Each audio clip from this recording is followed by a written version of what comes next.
What's up, guys? Welcome back to another episode of Quick Specs, where I'm just literally gonna read off the specs that we have on our website. And so today's video, we're gonna be reviewing on the 2020 Honda Civic Type R. And obviously, we're not driving the car, so these are just like the basic informations about the car. And if you want to see the full page, you can go on our website. It's all free. We have some ads, and if you look at the ads, you're really supporting us because we don't make any money, to be honest. Being transparent to all you guys. But anyways, so the quick specs.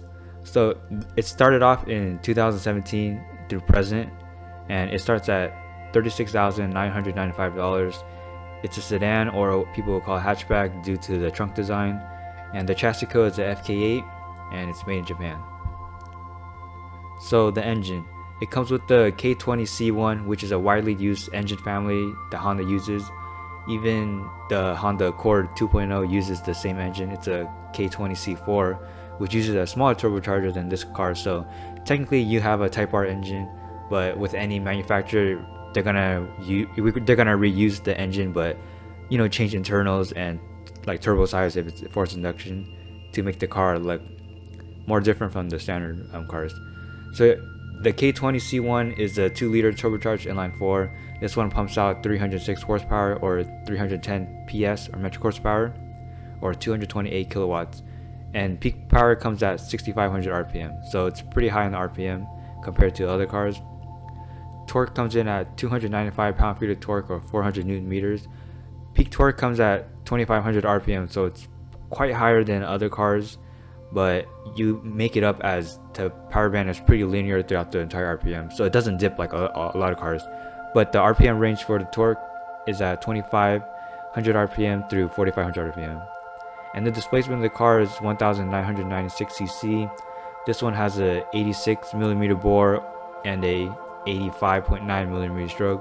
So pretty much the quintessential 86 millimeter bore and 86 millimeter stroke with any engine. So that's why you see a 2-liter, a 3-liter, and a 4-liter. They all use the 86 millimeter bore and stroke to get that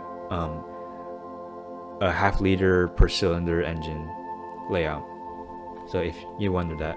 So compression ratio, it's a 9.8 to 1.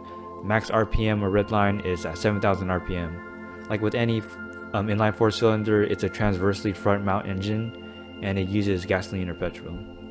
And 0 to 60, Honda like really never specifies the 0 to 60 numbers, but you can expect around 5.7 seconds. I know a lot of people can get it better. This is just like a general number. So the top speed, it's about 169 miles per hour, or 272 kilometers per hour. And a quarter mile is at 14 seconds. So not the best, or not the worst compared to other cars. The only transmission you get is a 6-speed manual, and a lot of people hate on this, but it's front-wheel drive.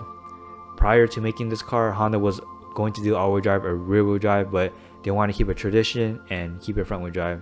And Honda has done a lot of changes to the suspension, like the caster angle to reduce torque steer and understeer. So you can manipulate understeer with like the suspension. So when a lot of people say, oh, this car feels too much understeer, you can change it with the suspension to change how you want the car to, how the car to, what's the word, to handle? Anyways, I'm jibberjash. So the wheels. One of the gripes that people have about this car is that it comes stock with 20-inch wheels.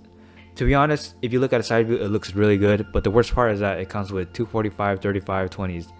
The width of the tire is good, it's just the sidewall. So that's what you get when you go with the bigger wheels diameter.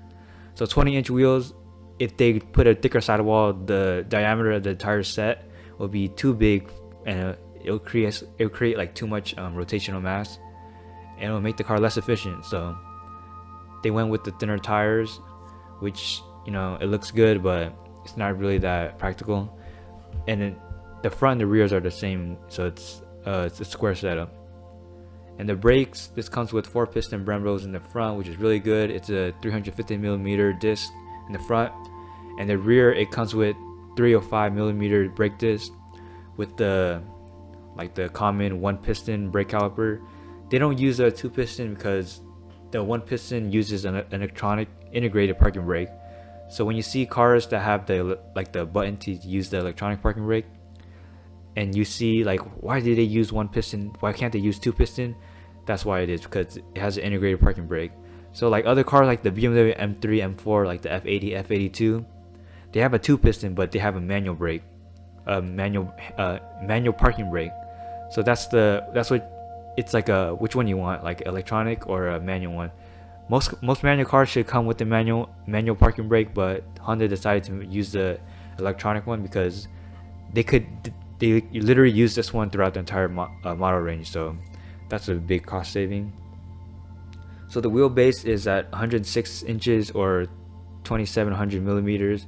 The length it's pretty average for the size of the car. It's below 180 inches.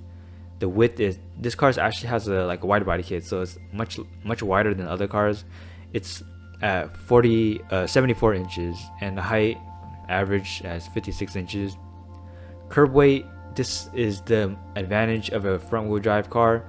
There's less weight, so this one caps out at 3,117 pounds or 1,414 kilograms.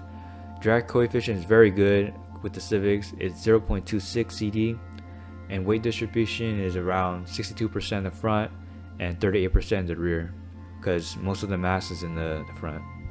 And fuel tank capacity, it's pretty less for this car, around 12 gallons or 47 liters.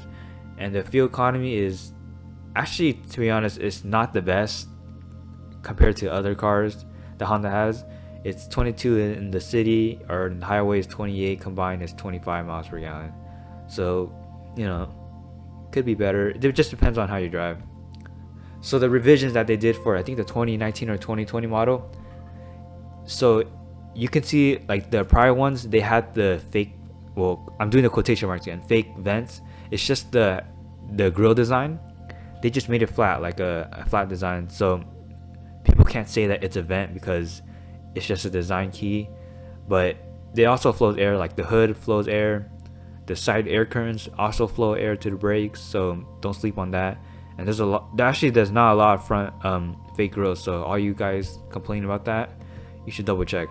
But the rear is quite the same thing with any Civic. It's pretty big for the vents.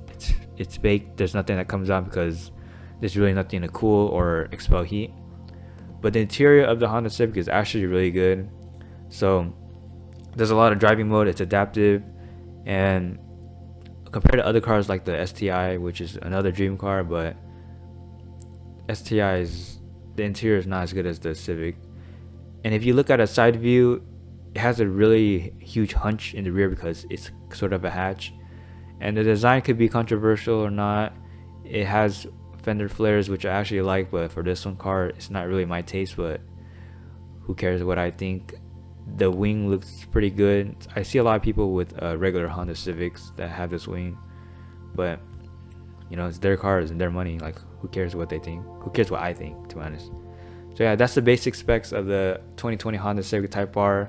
Let us know what other cars we should do, and if you want to check out the full specs, of course, go on our website. Very much appreciate if you look at the website.